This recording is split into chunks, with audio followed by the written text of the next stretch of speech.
Hello friends, welcome back to Agricultural Academy. In the last video or in the last lectures हमने complete किया था cell का structure और function. ठीक है, अब हम देखेंगे सेल साइकिल. सबसे पहले सेल साइकिल में जैसे मैंने आपको बताया था कि PYQ में इसमें सिर्फ 2 क्वेश्चन आए हुए हैं फ्रॉम 2012 टू 2022. तो वो भी क्वेश्चन कहाँ से आए हुए हैं? माइटोटिक सेल डिवीजन से. माइटोटिक सेल डिवीजन में इनने इंटरफेस पे क्वेश्चन पूछा हुआ है, different stages of the interface of mitosis. उसके बाद मैकेनिज्म ऑफ द इंटरफेस, ये 2022 में क्वेश्चन पूछा हुआ है. ठीक है, तो अब हम क्या करेंगे, हम एक बेसिक लेवल का इसमें पढ़ेंगे और इसको थोड़ा ये क्वेश्चन पढ़ लेंगे. ठीक है, सबसे पहले सेल डिवीजन क्या होता है. सेल डिवीजन में हमने देखना है कि सेल साइकिल को इससे पहले पढ़ेंगे. सेल साइकिल क्या होता है, इसमें जो भी इवेंट्स होते हैं फ्रॉम वन सेल टू जो भी डॉटर सेल बनते हैं, उसमें जो भी इवेंट्स होते हैं उसको हम उस सीक्वेंस ऑफ इवेंट्स को हम क्या बोलते हैं? Cell cycle. ठीक है, तो सेल साइकिल इसमें सेल डिवीजन में अगर हम देखें तो there are some different types of cell division. सबसे पहले माइटोसिस है, उसके बाद मियोसिस है, बाइनरी फिजन, ये कुछ बर्डिंग फ्रेगमेंटेशन वगैरह होती है. बट हमको यहाँ तक सिर्फ इसमें ये कौन सा करना है? माइटोसिस और मियोसिस. ठीक है, सबसे पहले माइटोसिस अगर हम देखें तो different stages of the cell division इसमें कौन सी आती है. इसमें इंटरफेस आएगा आपके पास, उसके बाद M phase, that is the mitotic phase. तो इंटरफेस में क्या होता है कि सेल ग्रो करता है, अपने साइज को ग्रो करवाता है और डीएनए की रेप्लिकेशन होती है, और and cell prepares for the cell division. तो it has 3 stages, G1 phase, S phase and G2 phase. तो उसके बाद mitotic phase, that is the M phase. इसमें न्यूक्लियर डिवीजन होती है. तो इसमें कौन सी स्टेजेस होती है? Prophase, metaphase, anaphase and telophase. ठीक है, तो अब माइटोसिस की अगर डेफिनेशन लिखनी होगी तो it is the types of cell division जिसमें कि जो हम डॉटर सेल प्रोड्यूस करते हैं वो जेनेटिकली आइडेंटिकल होता है. ठीक है, और ये इस तरह की सेल डिवीजन जो होती है वो किस लिए होती है? ग्रोथ और रिपेयर के लिए. जैसे मान लो एक जाइगोट है, एक सेल है, तो एक सेल से पूरा ऑर्गेनिज्म बनता है. ठीक है, एक सेल से पूरा ऑर्गेनिज्म बनता है. तो इस तरह की जो सेल डिवीजन होती है उसको हम बोलेंगे माइटोसिस. ठीक है, तो अब स्टेज ऑफ माइटोसिस क्या होती है? सबसे पहले prophase, metaphase, anaphase and telophase. ठीक है, तो इसमें हम देखेंगे ये है हमारा पूरा सेल साइकिल जो सबसे पहले स्टार्ट होता है. अगर हम यहाँ से स्टार्ट करें इसको, जैसे मान लो एक सेल है हमारे पास. ठीक है, तो एक सेल है तो इसकी हमने डिवीजन की हुई है. ठीक है, तो यहाँ से डिवीजन की तो एक सेल से 2 सेल बन रहे हैं. तो अब ये हम स्टेजेस अलग आगे देखेंगे. सबसे पहले क्या होता है, ये सेल किस में जाता है? G1 स्टेज में, जो कि ग्रोथ स्टेज होती है. ये G0 स्टेज में भी जा सकता है. ये एक ऐसी स्टेज होती है जहाँ पे ना तो सेल एक्टिव मतलब प्रिपेयर करता है डिवीजन के लिए, ना ही सेल डिवाइड हो रहा होता है. ठीक है, तो ये ग्रोथ फेज़ है. उसके बाद यहाँ पे क्या होता है? एस फेज़ होता है. इसमें ग्रोथ और डीएनए की रेप्लिकेशन होती है, और यहाँ पे क्या फाइनल ग्रोथ होती है, और फाइनली सेल जो होता है अपने आप को सेल डिवीजन के लिए प्रिपेयर करता है. ठीक है, तो उसके बाद ये जो एक्चुअल सेल डिवीजन होती है यहाँ पे, दैट इज़ द मतलब कैरियोकाइनेसिस जो होती है वो यहाँ पे होती है. तो प्रोफेस होता है, उसके बाद मेटाफेस, एनाफेस में ये इस तरह चला जाता है, और टेलोफेस में कम्प्लीटली जो होता है डिवाइड हो जाता है, और साइटोकाइनेसिस मतलब सेल साइटोप्लाज्म की डिवीजन. तो ये आ गया हमारे पास कैरियोकाइनेसिस, और ये हो गया हमारे पास सेल साइटोकाइनेसिस.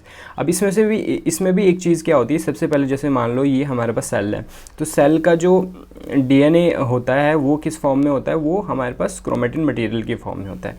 तो क्रोमेटिन मटेरियल की फॉर्म में होता है.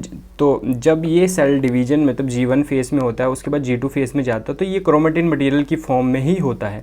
ठीक है, बिल्कुल सेम इस तरह का होता है. इसमें सिर्फ कुछ हमारे पास कुछ ग्रोथ होती है, कुछ केमिकल्स बनते हैं, कुछ प्रोटीन्स बनते हैं, कुछ एंजाइम्स बनते हैं. ठीक है, बट ये क्रोमोसोम नहीं बनता. ये जो मैंने दिखाया हुआ ये क्रोमोसोम की फॉर्म में, ये ऐसा नहीं होता, बिल्कुल ऐसा ही होता है. ये जस्ट आपको समझाने के लिए. क्योंकि जब हम देखेंगे कि यहाँ से G1 फेज से जब S फेज के बाद G2 फेज में जाता है, तो S फेज में जो डीएनए की सिंथेसिस होती है वो इस तरह की होती है. इस तरह की इन द सेंस कि मतलब मान लो अगर आपके पास एक ऐसे क्रोमोसोम आ जाएगा तो उसकी जो डीएनए जो होगा उसमें डबल हो जाएगा. डीएनए डबल हो जाएगा, लेकिन क्रोमोसोम का नंबर जो होता है वो बिल्कुल एग्जैक्ट उतना ही सेम रहेगा. तो इसमें डीएनए डबलिंग और we can say DNA replication के बारे में जब आपको दिखाना था, इसलिए हमने ये बनाया हुआ है. इसलिए मैंने ये इसको क्रोमोसोम को ऐसे बनाया हुआ है. ठीक है, तो क्रोमोसोम जब यहाँ से यहाँ पे बनता है, लेकिन एक्चुअली में ये किस फॉर्म में होता है? ये आपको इसी फॉर्म में दिखेगा, क्रोमेटिन मटेरियल के फॉर्म में. ठीक है, तो क्रोमेटिन मटेरियल की फॉर्म में ही होता है. इसमें क्या होता है, जैसे हम जब डीएनए रेप्लिकेशन आगे वाले लेक्चर्स में पढ़ेंगे तो उसमें हम देखेंगे कि अनजिपिंग होती है डीएनए की, और उसके बाद उसमें क्या बन जाते हैं? उसमें हमारे पास इसमें स्ट्रेन्स यहाँ पे एक यहाँ से स्ट्रेन्स बनता है, तो डिफरेंट टाइप्स की होती है, जैसे आपने पढ़ा होगा सेमी कंजर्वेशन, उस तरह की सेल हमारे पास रेप्लिकेशन होती है। तो हमको यहाँ पे समझना है कि ये जब आप डायग्राम बनाएंगे तो बिल्कुल ऐसे ही बनाना है इसको, ठीक है, ऐसे ही यहाँ पे भी बनाना है, लेकिन इसमें जो अमाउंट होता है डीएनए मटेरियल का वो डबल हो जाता है यहाँ पे, ठीक है। तो जब और G2 फेस में जब ये चल जाता है तो सेंट्रियोल्स जो होता है वो क्या करता है, वो अपने आप को रेप्लिकेट कर देता है यहाँ पे, ठीक है। अब यहाँ पे क्या हो जाता है, जब ये एक्चुअली यहाँ पे पहुँचता है तो ये एक्चुअली ऐसे होता है, जब मतलब प्रोफेज में एंटर करता है तो प्रोफेज में क्या होता है, ये इसका जो अपने आप को सुपर कॉइल कर लेता है और ये क्रोमोसोम की फॉर्म ले लेता है, ठीक है। तो ये रफली आपको बता रहा हूँ, उसके बाद आगे हम डिटेल में पढ़ेंगे इसको। प्रोफेज में ये होता है, ये बिल्कुल ऐसा होता है, क्रोमोसोम ने अपने आप को सेंट्रियोल ने अपने आप को डिवाइड किया होता है। उसके बाद जब ये मेटाफेज पे आता है, अब ये हम माइटोसिस पढ़ रहे हैं तो ध्यान रखने वाली बात है कि जब हम ये मेटाफेज पे पहुंचते हैं तो सारे के सारे जो क्रोमोसोम्स होते हैं अपने आप को अलाइन कर लेते हैं इक्वेटोरियल रीजन में, और हर एक क्रोमोसोम जो होता है सेंट्रोसोम से अटैच होता है, बोथ साइड्स ऑफ द मतलब स्पिंडल फाइबर्स बोथ साइड से अटैच होता है ये, ठीक है। अब हम यहाँ देखेंगे तो सिंगल जो क्रोमोसोम होगा ये बोथ साइड से अटैच है to the centrioles, different centrioles है। अब इसमें क्या होता है, जब एनाफेज आता है तो एनाफेज में क्या होता है, ये बीच में से टूट जाता है, सेंट्रियोल जो होता है और सेंट्रियोल नहीं तो सेंट्रोसोम्स जो होता है, ये सेंट्रोमेयर हमारे पास बीच में से टूट जाता है, ठीक है, दो में कन्वर्ट हो जाता है। तो यहाँ एक इसकी जो मतलब क्रोमेटिड एक इसकी यहाँ चली जाती है और एक यहाँ चली जाती है, तो क्रोमेटिड अपने आप को फिर कम्प्लीटली क्रोमोसोम में कन्वर्ट कर देता है और वापस से जब टीलोमेयर आ जाता है तो इसमें यहाँ पे हमने देखा था कि यहाँ पे इसमें जो ये जो न्यूक्लियस होता है, न्यूक्लियस और न्यूक्लियर मेम्ब्रेन, ये डिसअपेयर हो जाती है और यहाँ पे ये वापस से रीअपेयर हो जाती है। तो उसके बाद हमारे पास क्या बन जाता है, वापस से अनकॉइलिंग हो जाती है इसकी और क्रोमेटिन मटेरियल की फॉर्म में चला जाता है, ठीक है। और उसके बाद उसका साइटोकाइनेसिस होता है, that is the division of the cytoplasm. तो एक सेल से हमारे पास कितने सेल बनते हैं, 2 सेल बनते हैं और वो भी जेनेटिकली आइडेंटिकल होते हैं। क्या होते हैं, genetically identical equal number of chromosomes, ठीक है। अब हम इसको डिटेल में पढ़ते हैं। सबसे पहले हम इसका देखेंगे ये वाला phase, that is the interface. Interface में भी हम देखेंगे इंटरफेस में क्या होता है, ये अगर हमको लिखना हो, अगर आएगा डेफिनेशन आपको व्हाट इज़ इंटरफेस, तो कंसेप्ट में आप क्या लिखेंगे, ये it is the previous to mitotic division से पहले वाला फेज़ को हम क्या बोलते हैं, इंटरफेस। यहाँ पे क्रोमोसोम जो होते हैं फुली एक्सटेंडेड होते हैं, extended in the sense uncoiled होते हैं पूरे के पूरे। और अर्लियर इट इज़ पहले इसको रेस्टिंग फेज बोला जाता था, लेकिन ये रेस्टिंग फेज नहीं है क्योंकि इसमें क्रोमोसोम की रेप्लिकेशन होती है, प्रोटीन्स बनती हैं और आरएनए का सिंथेसिस होता है इस स्टेज में, और ये लॉन्गेस्ट स्टेज होती है। जैसे कि अगर हमने किसी एक का क्रॉप का एग्जांपल लिया हुआ है जिसमें जीवन फेज़ जो होता है वो 12 आवर्स का होता है, वैसे ये इंपॉर्टेंट नहीं है, जस्ट समझाने के लिए 12 आवर्स का होता है। उसके बाद एस फेज जो होता है 6 आवर का होता है, उसके बाद इट इज़ ऑल्सो अगेन 12 और ये 1 आवर का होता है माइटोटिक फेज, ठीक है। तो उसमें क्या होता है, फर्स्ट गैप और सेकेंड सिंथेसिस फेज, उसके बाद G2 फेज, ठीक है। अब हम इसमें देखते हैं तो जो इंटरफेस के फर्स्ट, क्योंकि इंटरफेस इज़ इम्पॉर्टेंट, इसमें 2 बार क्वेश्चन आया हुआ है, ठीक है। तो जो लास्ट के 10 ईयर्स में क्वेश्चन आया वो इसी पे क्वेश्चन आया हुआ है, ठीक है। तो उसमें सबसे पहले जीवन फेज में क्या होता है कि प्री डीएनए फेज और होता है, इसको रेस्टिंग फेज भी बोलते हैं, लेकिन मेटाबॉलिकली ये एक्टिव फेज होता है। प्री डीएनए फेज़ का मतलब एस फेज जहाँ पे रेप्लिकेशन होती है उससे पहले वाला फेज़, ठीक है। तो ये इसकी ड्यूरेशन होती है इतनी, उसके बाद सेल अपनी साइज़ को ग्रो करता है और नए प्रोटीन्स और बनाता है, इट डुप्लीकेट्स इट्स ऑर्गेनेलीज, उसके बाद साइटोसोलिक कंपोनेंट्स मतलब जो साइटोप्लाज्म के कंपोनेंट्स होते हैं वो बनाता है, आरएनए की सिंथेसिस करता है। उसके बाद एक्चुअली में डीएनए की सिंथेसिस जो होती है वो यहाँ पे होती है, डीएनए अपने आप को रेप्लिकेट करता है, ठीक है। उसके बाद जिससे क्या होता है, डीएनए का अमाउंट, क्रोमोसोम का नंबर सेम रहता है लेकिन डीएनए का अमाउंट जो होता है बढ़ जाता है। जैसे मैंने आपको एग्जांपल के लिए बताया कि डीएनए जैसे मान लो ये है आपके पास एक क्रोमोसोम, तो इसकी क्रोमोसोम की क्या हो जाती है, इसका क्रोमोसोम का जो अमाउंट होता है वो डबल हो जाता है। अमाउंट इन द सेंस मतलब उसमें जो ये आपके पास क्रोमेटिड्स बन जाते हैं यहाँ पे, ठीक है। इसका मतलब क्रोमोसोम का नंबर सेम रहेगा लेकिन उसका जो जेनेटिक मटेरियल होता है उसमें वो डबल हो जाता है। उसके बाद एक्चुअली में ये ऐसा नहीं होता, ये ऐसा होता है, इसमें अनजिपिंग होती है जैसे मैंने आपको अभी कहा, ठीक है। उसके बाद हिस्टोन प्रोटीन्स यहाँ पे बनते हैं। उसके बाद G2 फेज में क्या होता है कि सेल अपने आप को कॉन्टिन्यूसली ग्रो करता है और कुछ आपके पास प्रोटीन्स बनाता है, कुछ एंजाइम्स यहाँ पे बनते हैं और एटीपी बड़े लार्ज अमाउंट में बनता है क्योंकि सेल को डिवाइड होने के लिए चाहिए होते हैं। उसके बाद सेंट्रियोल का, जब जैसे हमने कहा कि सेंट्रियोल का रेप्लिकेशन यहाँ पे होता है G2 फेज़ में, ठीक है, जैसे हम यहाँ से यहाँ गए तो सेंट्रियोल का हमने रेप्लिकेशन करवाया था, ठीक है। उसके बाद जो सेल की रेप्लिकेशन, डीएनए की रेप्लिकेशन होती है वो अपने टर्मिनेशन फेज़ में चली जाती है। जब हम रेप्लिकेशन पढ़ेंगे तो हम इसकी डिफरेंट स्टेजेस पढ़ेंगे, ठीक है। तो ये PYQ हम थोड़ा बाद में देखेंगे, इसमें मैकेनिज़्म क्या है, ठीक है। सबसे पहले हम उसके बाद देखेंगे एम फेज़ को हम देखेंगे कि इसमें स्टेजेस क्या है। जैसे हमने अभी देखा इंटरफेस को हमने देख लिया, अब प्रोफेस, मेटाफेस, एनाफेस ये हम देखेंगे। सबसे पहले प्रोफेस में हम क्या देखेंगे, जैसे मैंने आपको कहा था कि प्रोफेस में क्या होता है, G2 फेज़ के बाद हमारे पास प्रोफेस आता है, ठीक है, मतलब इंटरफेस के G2 फेज़ के बाद हमारे पास प्रोफेस आता है। इसको भी हम अर्ली, मिड और लेट प्रोफेस में हम डिवाइड कर सकते हैं। तो जो अर्ली प्रोफेस होता है ना, क्रोमोसोम्स कैसे होते हैं, थ्रेड लाइक होते हैं, मतलब थिन थ्रेड लाइक होते हैं और अनकॉइल्ड होते हैं, ठीक है। लेकिन जैसे जैसे मिड आता है तो ये क्या हो जाते हैं, शॉर्ट हो जाते हैं और मोर डिस्टिंक्ट दिखने लग जाते हैं हमको। और जैसे कि लेट प्रोफेस आता है तो क्रोमोसोम जो होते हैं दे बिकम मोर कॉन्स्पिशियस और we can say that it is visible, ज़्यादा विजिबल बनते हैं, थिक हो जाते हैं और लॉन्गिट्यूडनली अपने आप को डबल कर देते हैं, कि जैसे ये मान लो ये यहाँ से अपने आप को डबल कर देते हैं, ठीक है। तो ये एक्चुअल जो प्रोफेज में एंटर करता है वो हमको इस तरह का दिखता है, ठीक है। अब आगे चलते हैं। उसके बाद न्यूक्लियर मेम्ब्रेन और न्यूक्लियस जो होता है वो डिसअपेयर हो जाता है किसके एंड पे, प्रोफेज के एंड पे। अब मेटाफेज के एंड पे ये आपको देखना है कि स्पिंडल फाइबर जो होते हैं वो बनते हैं और क्रोमोसोम जो होते हैं अपने आप को इक्वेटोरियल प्लेट पे और मतलब अलाइन कर लेते हैं। उसके बाद ये जो क्रोमोसोम होता है ना, ये स्पिंडल फाइबर से अटैच हो जाता है, कहाँ पे, सेंट्रोमेयर पे। सेंट्रोमेयर जो होता है यहाँ पे होता है, आपको पता है, सेंट्रोमेयर से अटैच हो जाता है। तो एक देखने की बात है, ध्यान रखने की बात है कि ये बोथ साइड्स एक क्रोमोसोम जो होता है वो दोनों तरफ से अटैच हो रहा है, ठीक है। तो जब ये दोनों तरफ से अटैच होता है तो उसके क्रोमोसोम्स जो होते हैं यहाँ पे क्लियरली विजिबल होते हैं। अगर हमको स्ट्रक्चर ऑफ क्रोमोसोम देखना होता है तो हम माइटोटिक मेटाफेज पे हम देखते हैं।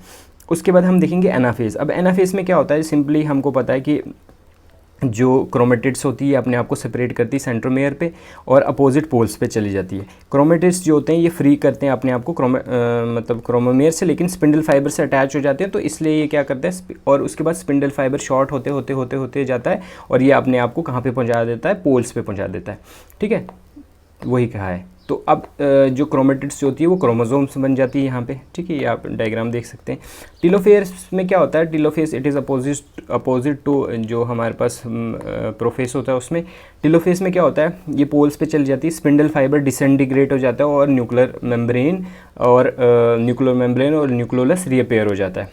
क्रोमोसोम्स वापस से अनकॉइल होने लग जाते हैं और वैसे ही थ्रेड लाइक स्ट्रक्चर बना देते हैं, जो कि जिसको हम क्रोमेटिन मटेरियल कहते हैं, ठीक है। और न्यूक्लियस किस में चल जाता है, इंटरफेस में चल जाता है, ठीक है। अगर इसको डिवाइड होना होता है तो G1 फेस में चला जाता है, अगर नहीं होना होता तो G0 फेस में चल जाता है। उसके बाद the last one is cytokinesis. अब साइटोकाइनेसिस क्या होता है, हमने देखा कैरियोकाइनेसिस मतलब डिवीजन ऑफ द न्यूक्लियस, और cytokinesis is the division of the cytoplasm.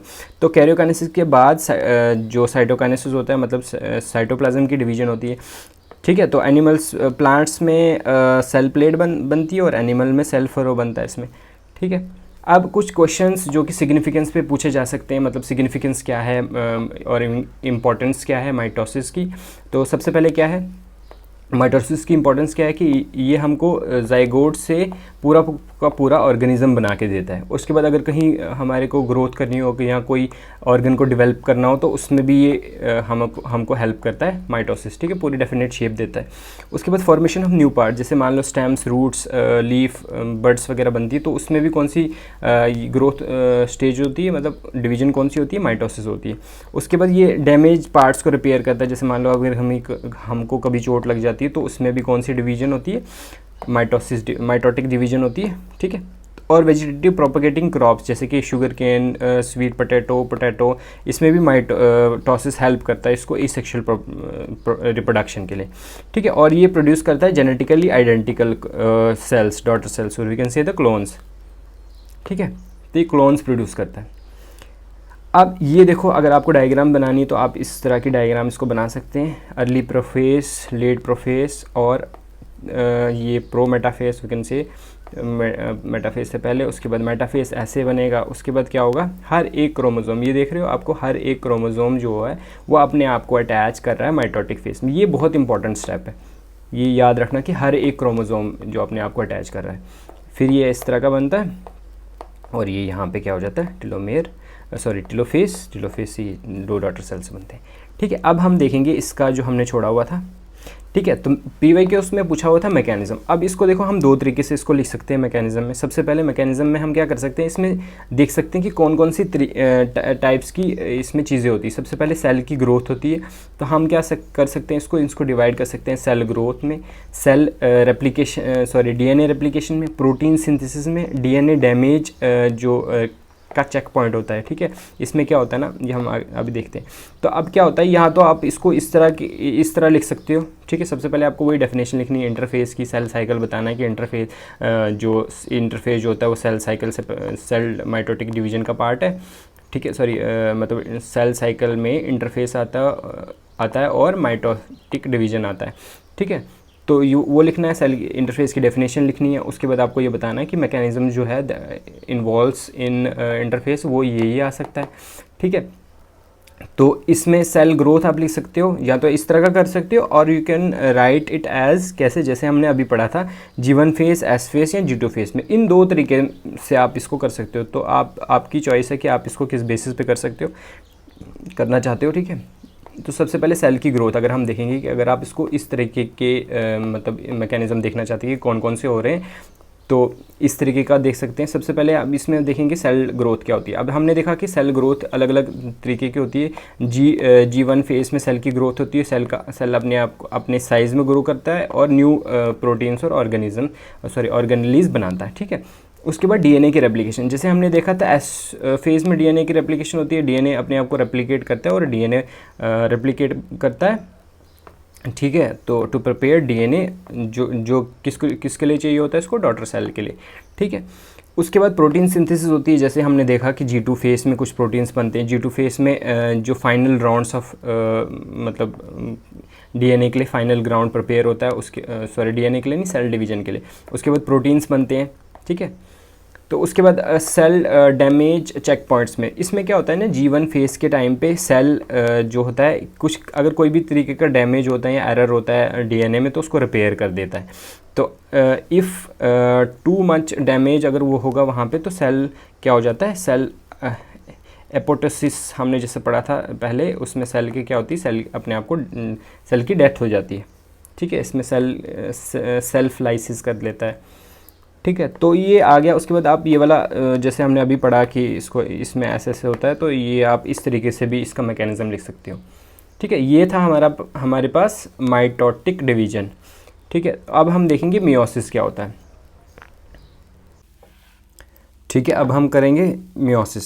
अब मियोसिस क्या होता है, it is a successive division, जिसमें क्या होता है 2 बार न्यूक्लियर डिवीजन होती है। और ठीक है, 2 बार न्यूक्लियर डिवीजन होती है, जिसकी वजह से हमारे पास 4 डॉटर सेल्स मिलती है। ठीक है, तो बिफोर अब मियोसिस 1, इसमें मियोसिस 1 होता है और मियोसिस सेकंड होता है। मियोसिस 1 से पहले जो जेनेटिक मटेरियल होता है वो इंटरफेस में क्या होता है, डुप्लीकेट होता था, मतलब रेप्लिकेट कर लेता है अपने आप को। तो इसका मेन फंक्शन ये होता है कि ये गमीट्स फॉर्मेशन में हेल्प करता है। ठीक है, एक सोमेटिक सेल से 4 हैप्लॉइड, 1 सोमेटिक सेल से जो कि डिप्लॉयड होता है। ठीक है, उससे हमारे पास 4 डॉटर सेल्स जो कि हैप्लॉइड होते हैं, मतलब इसमें जो क्रोमोसोम नंबर होता है वो हाफ हो जाता है। ठीक है, इसलिए इसको रिडक्शनल डिवीजन भी बोलते हैं। इसमें क्या होता है कि सिंगल एस फेज़ होता है हमारे पास। वो कब होता है, जो प्री माइटोटिक इंटरफेस होता है, प्री मियोटिक इंटरफेस। ठीक है, मियोटिक है, प्री मियोटिक इंटरफेस जो होता है, मतलब मियोसिस 1 से पहले, उसमें हमारे पास एस फेज़ आता है। तो उसमें हमारे पास क्या होता है, डीएनए की रेप्लिकेशन होती है। ठीक है, उसके बाद न्यूक्लियर डिवीजन जो 2 बार होता है, जिसकी वजह से जो हमारे पास क्रोमोसोम का नंबर होता है वो हाफ हो जाता है। ठीक है, उसके बाद ये हमारे पास मोस्टली मतलब they are confined to reproductive cells only, reproductive cells में ही होते हैं और वहाँ पे गैमीट फॉर्मेशन होता है। ठीक है, अब हम देखते हैं, ये मैंने नोट्स के हैंडआउट से ही सीधा रख लिया हुआ है, क्योंकि नोट्स बनाना थोड़ा टाइम कंज्यूमिंग था।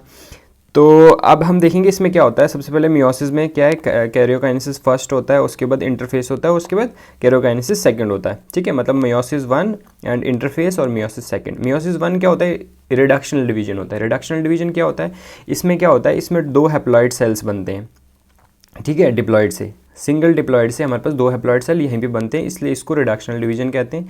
उसके बाद इसमें क्या होता है, कोई भी डीएनए नहीं बनता, मतलब डीएनए की वो रेप्लिकेशन नहीं होती वापस से इंटरकाइनेसिस में। हमारे पास सिर्फ एक शॉर्ट पीरियड होता है। उसके बाद then we have this meiosis second और we can say karyokinesis second. ये इक्वेशनल डिवीजन होता है, सिंपल जैसे माइटोसिस होता है बिल्कुल सेम वैसे ही होता है, ठीक है। तो अब सबसे पहले हम देखेंगे कि प्रोफेस 1। प्रोफेस 1 से पहले मैं आपको बताना चाहूँगा इसमें क्या होता है कि प्रोफेस 1 जो होता है वो थोड़ा सा लंबा होता है इसका, ठीक है। प्रोफेस से मेटाफेस में आने में ये 5 स्टेजेस होती है इसमें, ठीक है, 5 स्टेजेस जो हम आगे पढ़ने वाले हैं अभी। तो इसमें क्या होता है कि डीएनए की क्या हो जाती है, डीएनए यहाँ पे हमारे पास क्या बोलते हैं उसको, क्रॉसिंग ओवर हो जाती है, ठीक है। तो क्रॉसिंग ओवर हो जाती है इसमें, तो यहाँ पे क्या बनता है, रिकम्बिनेंट डीएनए बन जाता है या रिकम्बिनेंट सेल बन जाता है, ठीक है। तो उसके बाद क्या होता है, मेटाफेस फर्स्ट आता है, एनाफेस फर्स्ट आता है और टेलोफेस फर्स्ट आता है। तो इसमें हमारे पास क्या होते हैं, 2 डॉटर सेल्स बनते हैं at the end of the meiosis 1, ठीक है। तो उसके बाद meiosis second is just like हमारे पास क्या, माइटोसिस। अब इसमें ध्यान रखने वाली बात सबसे इम्पॉर्टेंट जो है, जैसे मैंने आपको पहले भी कहा था कि ये जो यहाँ पे ये जो पॉइंट है मेटाफेज पे अगर हम माइटोसिस में देखें तो सारे all the chromosomes get aligned themselves at the equatorial plane.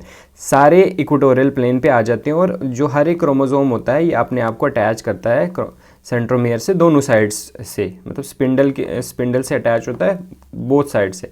लेकिन यहाँ पे क्या होता है, मेटाफेस में जो मियोसिस फर्स्ट है उसके और we can say the metaphase first, उसमें क्या होता है, क्रोमोसोम यहाँ पे होमोलोगस पेयर अटैच होते हैं।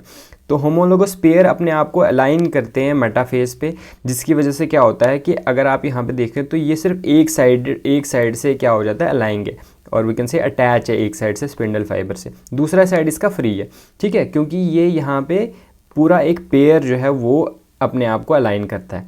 तो इससे क्या होता है ना, इससे ये यहाँ से अटैच है और ये यहाँ से अटैच है। जब इसमें एनाफेस में दूर जाते हैं तो ये एक पेयर यहाँ पे चल जाता है और एक यहाँ पे चल जाता है। अब मान लो हमारे पास 23 पेयर्स हैं, ठीक है, 23 पेयर्स हैं, तो 23 इस तरफ होंगे, 23 इस तरफ होंगे, तो हमारे पास ये वाले जो क्रोमोसोम होते हैं ये वन एंड पे चले जाते हैं, 23 एक तरफ चले जाएंगे और 23 दूसरी तरफ। इसी की वजह से हमारे पास जो क्रोमोसोम नंबर होते हैं वो हाफ हो जाते हैं, क्योंकि इसमें हर एक क्रोमोसोम जो है वो सेंट्रोमियर से नहीं टूटता, बल्कि एक क्रोमोसोम का जो होमोलोगस पेयर ऑफ क्रोमोसोम अपने आप को अलाइन करते हैं और वो अपनी तरफ हाफ यहाँ पे चले जाते हैं और हाफ यहाँ पे, मतलब 23 यहाँ पे हो जाते हैं और 23 यहाँ पे हो जाते हैं, जिसकी वजह से क्या हो जाता है, रिडक्शनल डिवीजन होती है। अगर आप यहाँ देखें तो यहाँ पे पूरे 46 जो होते हैं वो अपने आप को अलाइन करते हैं और 46 जो होते हैं वो बीच से टूट के 46 क्रोमेटिड्स यहाँ चली जाती है, 46 क्रोमेटिड्स यहाँ चली जाती है और बाद में वो क्रोमोसोम्स बन जाता है, ठीक है। तो अब एनाफेस में क्या होता है, 23 क्रोमोसोम यहाँ पे चले गए, 23 क्रोमोसोम यहाँ पे चले गए और बाद में क्या हो जाता है, 23 इसके पास और 23 इसके पास, बस बन गया, ये हैप्लॉइड बन गया आपके पास, क्योंकि हाफ नंबर ऑफ क्रोमोसोम होता है। फिर सिंपल क्या होता है, अब देखो यहाँ पे प्रोफेज सेकंड जो होता है, प्रोफेज सेकंड में क्या होता है कि जैसे मान लो ये 23 क्रोमोसोम्स है इसके पास, अब तो 23 क्रोमोसोम्स अपने आप को क्या करेंगे, प्रोफेज में वापस से वही हो जाता है कि क्रोमोसोम्स बनते हैं, मतलब क्रोमोसोम्स बनने लग जाते हैं और अपने आप को अलाइन कर लेते हैं, सुपर कॉइल कर लेते हैं। और उसके बाद यहाँ पे देखिए, यहाँ पे क्या होता है कि अपने आप को जितने भी क्रोमोसोम्स होंगे मेटाफेज सेकंड में it is just like mitosis, तो मेटाफेज सेकंड में क्या होता है, अपने आप को पूरा अलाइन कर लेते हैं, हर एक क्रोमोसोम अपने आप को अलाइन कर लेता है इस इक्वेटोरियल प्लेन पे। तो इक्वेटोरियल प्लेट पे ये अपने आप को कर लेता है, तो यहाँ पे क्या होता है, फिर उसकी तरह बिल्कुल ये बीच में से कट जाता है, सेंट्रोमियर से ब्रेक हो जाते हैं, तो एक इनका क्रोमेटिड यहाँ चली जाती है और एक यहाँ पे, इसका मतलब 23 यहाँ पे चली जाएगी और 23 यहाँ पे, ठीक है। तो फिर ये फुल्ली क्रोमोसोम बना लेगा, ठीक है। तो यहाँ पे हमारे पास जो 4 डॉटर सेल्स मिलेंगे वो हैप्लॉइड होंगे, ठीक है। तो दिस इज़ हाउ कि आपका जो माइटोसिस और मियोसिस में क्या डिफरेंस है, ये मैंने आपको यहीं से बता दिया। एक जो चीज़ है जो इसमें प्रोफेज को हमने 5 स्टेजेस की पढ़नी, क्योंकि ये अलग से भी क्वेश्चन आ सकता है। तो प्रोफेज में क्या होता है, क्रॉसिंग ओवर हो जाती है तो इसमें रिकम्बिनेंट बन जाता है, ठीक है। यहाँ पे कोई क्रॉसिंग ओवर नहीं होती, इसलिए यहाँ पे वेरिएशन नहीं आती, क्लोन्स बनते हैं। इसमें यहाँ पे क्या आती है, यहाँ पे वेरिएशन होती है। हर जो ऑफस्प्रिंग होता है वो डिफरेंट होता है।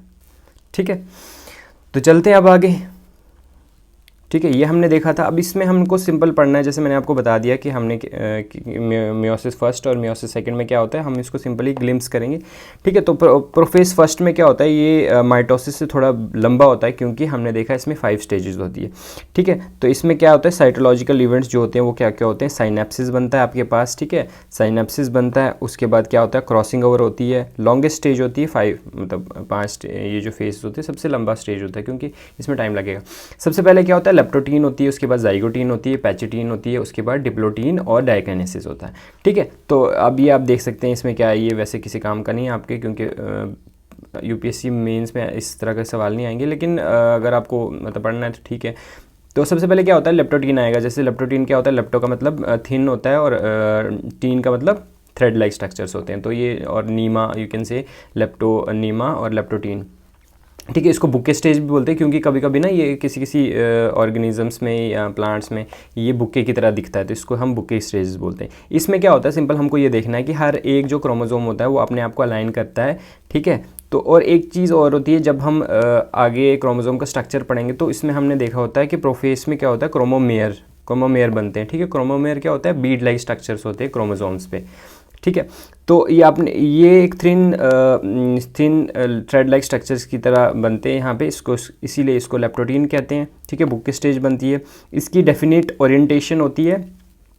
ठीक है, डेफिनेट ओरिएंटेशन और पोलराइजेशन होती है टुवर्ड्स द सेंट्रियोल। ठीक है, सेंट्रियोल की तरफ इसका डेफिनेट ओरिएंटेशन होता है। उसके बाद क्या होता है, जाइगोटीन। अब जाइगोटीन और जाइगोनीमा, इसमें क्या होता है, आपके पास कपल यॉक्ड स्टेज बोलते हैं इसको। ठीक है, इसमें क्या होता है, साइनेप्सिस होती है। साइनेप्सिस का मतलब होता है कि ये अपने आप को अलाइन कर लेते हैं, बिल्कुल इस तरह की स्टेज बना लेते हैं। ठीक है, each pair of homologous chromosome को हम बाइवेलेंट बनाते हैं। मतलब साइनेप्सिस का मतलब बाइवेलेंट बनाना, बाइवेलेंट का मतलब इस तरह का क्रोमोसोम का स्ट्रक्चर दोनों अपने आप को एक दूसरे के साथ खड़ा करना, मतलब अलाइन कर लेना। ठीक है, उसके बाद क्या होता है, साइनेप्टोनिमल कॉम्प्लेक्स भी बोलते हैं इसको, और इसको ये कंट्रोल करता है पेयरिंग को, मतलब किसके साथ किसकी पेयरिंग होगी जब आगे क्रॉसिंग ओवर बनती है ना।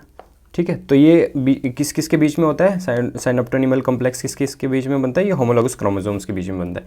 तो ये 2 होमोलोगस क्रोमोसोम है, एक ये है और एक ये है, तो ये होमोलोगस होंगे आपस में। ठीक है, उसके बाद आता है पैचिटिन स्टेज, जिसमें क्या हो जाती है, एक्चुअल क्रॉसिंग ओवर हो जाती है। अब ये क्रॉसिंग ओवर दोनों साइड से भी हो सकती है या सिंगल साइड से भी हो सकती है। ठीक है, तो ये क्रॉसिंग ओवर हो जाती है। क्रॉसिंग ओवर का मतलब एक्सचेंज ऑफ सेगमेंट्स। जब ये क्रॉसिंग ओवर हो जाएगी उसके बाद क्या होता है, ये मैंने एक तरफ बना दिया, यहाँ पे नहीं बनाया, चलो कोई बात नहीं, इसको मान लो कि एक ही तरफ हुआ है।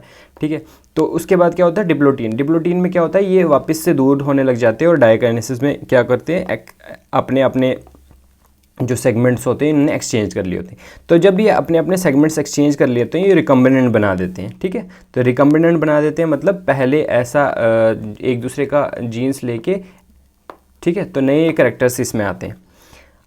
उसके बाद क्या होता है, एक सेकेंड, हाँ, तो इसमें क्या होता है, न्यूक्लियर मेम्ब्रेन और जो न्यूक्लियोलस होता है इसमें प्रेजेंट होता है। उसके बाद पैचिटिन स्टेज होती है। पैचिटिन का मतलब थिक और we can say thick thread like structures. इसमें क्या होता है, स्प्लिटिंग हो जाती है। जो हमारे पास क्रोमोसोम्स के पेयर होते हैं इनकी स्प्लिटिंग हो जाती है, लॉन्गिट्यूडनल स्प्लिटिंग हो जाती है, और ये जो क्रोमेटोनीमा होता है इसकी also along the length of chromatonema. ठीक है, उसके बाद स्प्लिटिंग हो जाती है फिर से क्रोमोमेयर की। तो क्रोमोमेयर क्या होता है आपके पास, क्रोमोनीमा और we can say chromonemata. It is the coiled of chromosome which bear, जिसमें जीन्स होते हैं। ठीक है, उसके बाद ये तो आपको पता ही है कि क्रोमोमेयर इसको कहते हैं, सेंट्रोमेयर इसको कहते हैं। क्रोमेटिड्स होती है, क्रोमोसोम होता है। ठीक है, उसके बाद टेट्राइड स्टेज बनती है जिसमें 4 क्रोमेटिड्स बनती है, क्रोमेटिड्स होती है, इसको टेट्राइड स्टेज बोलते हैं। उसके बाद इसमें क्या होता है, क्रॉसिंग ओवर की स्टेजेस होती है, डिहाइड्रेशन और कंडेंसेशन हो जाता है इसका, डिहाइड्रेशन और कंडेंसेशन हो जाता है। अब ये होती है क्रॉसिंग ओवर, इसको एज ए डेफिनेशन भी आप लिख सकते हैं, एक्सचेंज ऑफ क्रोमोसोम और genetic material between non sister chromosomes. ठीक है, क्योंकि ये नॉन सिस्टर क्रोमेटिड्स, एक ये क्रोमेटिड्स होती है, दूसरी ये वाली, तो इसके बीच में क्या बोलते हैं, इसको नॉन सिस्टर क्रोमेटिड्स। ठीक है, जिसकी वजह से ही वेरिएशन आती है। ठीक है, तो अब जहाँ जिस पॉइंट पे क्रॉसिंग ओवर होती है इसको बोलते हैं चैज़्मा, ठीक है। चैज़्मेटा प्लूरल होता है, सिंगुलर को हम चैज़्मा बोलते हैं। क्रॉसिंग ओवर की वजह से क्या हो जाता है, रिकम्बिनेशन ऑफ द जीन्स होता है। रिकम्बिनेशन ऑफ द जीन्स का मतलब नए हमारे पास कम्बिनेशंस बनते हैं, ठीक है। उसके बाद ये कुछ ये बताया हुआ है कि एंडोन्यूक्लियस एंजाइम की वजह से क्या हो जाता है, ये ब्रेक हो जाता है क्रोमेटिन, और लाइगेज इसको वापस से क्या कर देता है, मतलब जोड़ देता है। तो ये इसका बताया हुआ है। उसके बाद परसेंटेज ऑफ क्रॉसिंग ओवर जो होती है हमें हेल्प करती है कि जेनेटिक मैप बनाने के लिए, और क्रोमोसोमल मैप जिसको बोलते हैं उसको बनाने के लिए। तो क्रॉसिंग ओवर की परसेंटेज हमें वो हेल्प करती है, ठीक है। सेंट्रीम ऑर्गन इसका यूनिट होता है। ये तो वैसे ऑब्जेक्टिव टाइप के लिए इंपॉर्टेंट होता है, ये हमारे काम का नहीं। तो उसके बाद क्या होता है, न्यूक्लियर मेम्ब्रेन और न्यूक्लियस इसमें क्या होती है, प्रेजेंट होती है। अब हम आगे देखते हैं डिप्लोटियन स्टेज। अब हमने देखा डिप्लोटियन स्टेज में क्या होता है, रिपल्शन स्टार्ट होने लग जाती है होमोलोगस क्रोमोसोम्स के बीच में।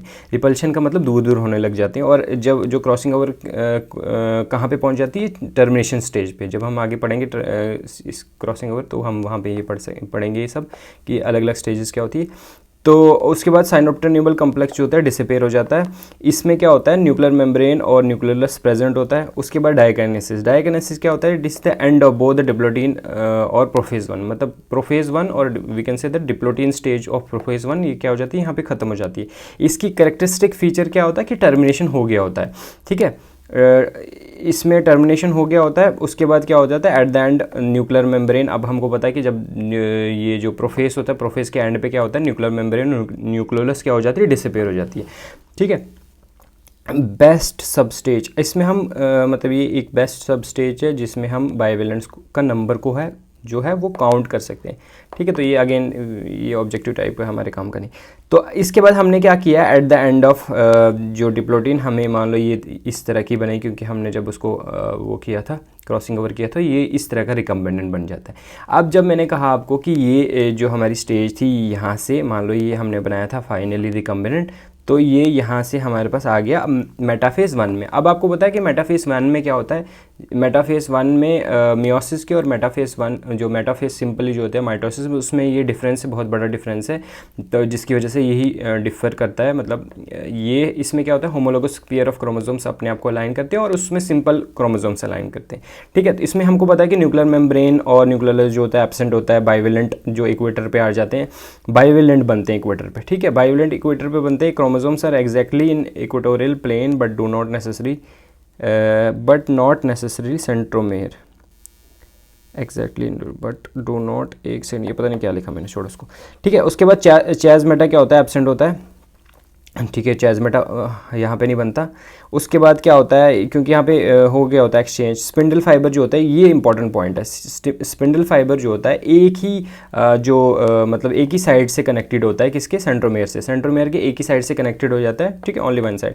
तब अब यहाँ पे क्या होता है, एनाफेज में क्या होता है, सेंट्रोमेयर जो होता है वो डिवाइड नहीं होता, ठीक है। अगर हमको डिफरेंस जब जो हमने आगे करना है मियोसिस और माइटोसिस के बीच में, उसमें एक तो ये डिफरेंस है, ठीक है। दूसरा ये डिफरेंस है कि जो एनाफेज में क्या होता है, सेंट्रोमेयर की डिवीजन नहीं होती। सेंट्रोमेयर की डिवीजन नहीं होती तो इसका मतलब क्या है, क्योंकि सेंट्रोमेयर यहाँ से अटैच होता है, ये सिंपली जब इसकी ये जब मतलब ये जब छोटा हो जाएगा, मतलब छोटा इन द सेंस कि ये shortening of the spindle fibre की वजह से क्या हो जाता है, ये इसकी मूवमेंट हो जाती है towards the pole.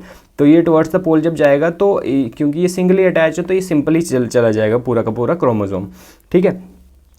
There is no segregation of the centromere, segregation नहीं होती, तो इसका मतलब सेंट्रोमेयर की स्प्लिटिंग नहीं होती। स्पिंडल फाइबर एक ही तरफ से कनेक्टेड है, तो वी शेप क्रोमोसोम्स बनाता है। वी शेप क्रोमोसोम्स जो वो होता है वो पोल की तरफ मूव करते हैं, ये हम आगे देखेंगे, ठीक है, पीछे देखेंगे, हमने यहाँ पे डायग्राम बनाई हुई है, ठीक है। तो ये आ गया वी शेप क्रोमोसोम।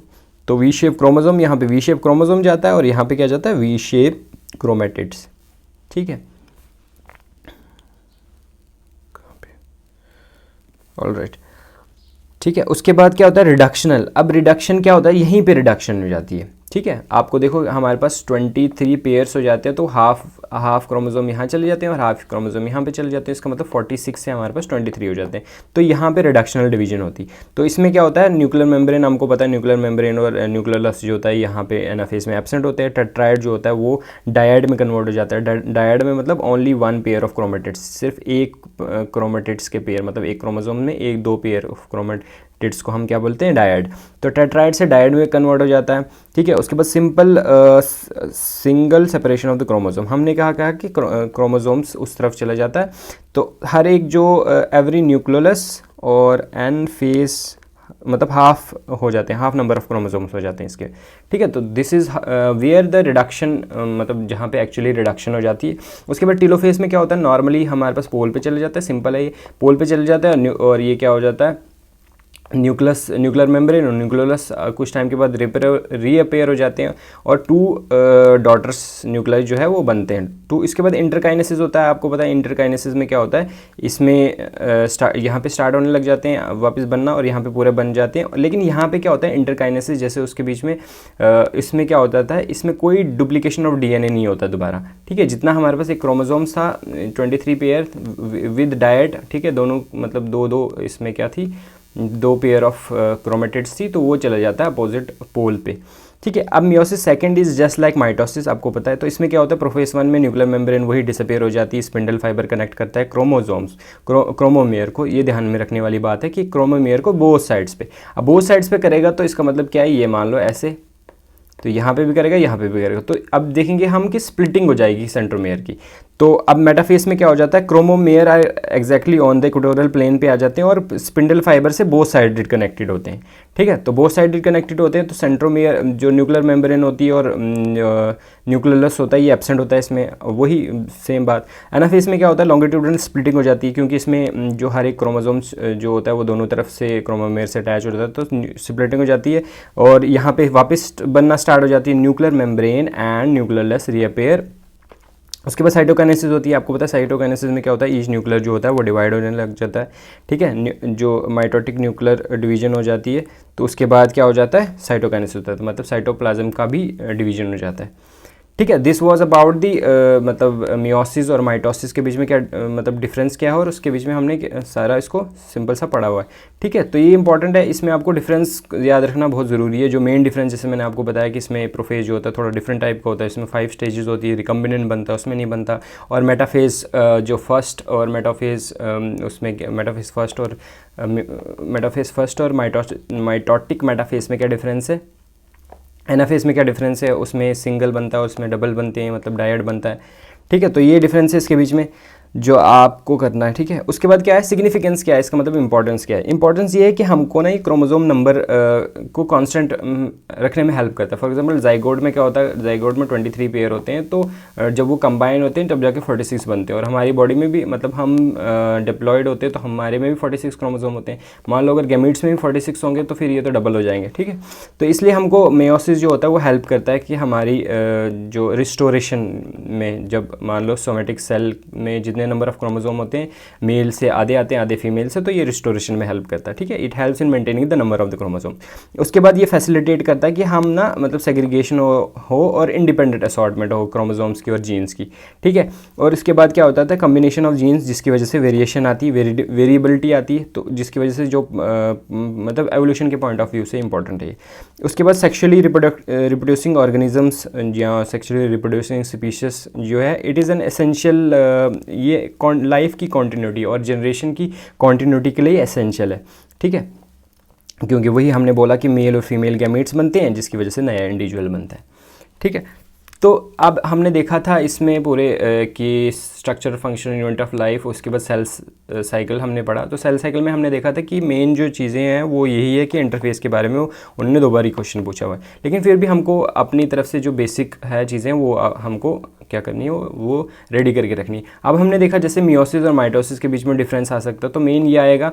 तो अब दिस इज़ योर, मतलब अब आपका ये काम है कि आपको ये डिफरेंस जो है वो लिख के टेलीग्राम ग्रुप में डालना है, ठीक है। तो वहाँ पे हम इसको चेक करेंगे। तो मेन सबसे पहले ये है इंपॉर्टेंट, उसके बाद ये आपने पहले भी पढ़ लिया हुआ है, इसको भी 5-5, 6-6 पॉइंट इसके भी बना लो विद डायग्राम। मतलब इसमें डायग्राम आएगी, इसमें भी डायग्राम आएगी, तो इसमें भी तो डायग्राम आती है। अगर आपको मतलब मियोसिस अलग से पूछेंगे या माइटोसिस अलग से पूछेंगे या स्टेजेस ऑफ द इंटरफेस पूछ सकते हैं, इसमें भी क्योंकि इसके इंटरफेस की स्टेजेस पूछी हुई है, उसका मैकेनिज्म पूछा हो, तो ये तो ज़्यादा इंपॉर्टेंट है। इसका प्रोफेस का स्टेजेस पूछ सकते हैं हमको, ठीक है। प्रोफेस की क्या स्टेजेस है, जैसे हमने पढ़ा अभी 5 स्टेजेस है इसकी, ठीक है। So with this we completed our first note number, that is cell structure and function unit of life and cell cycle. See you in the next one.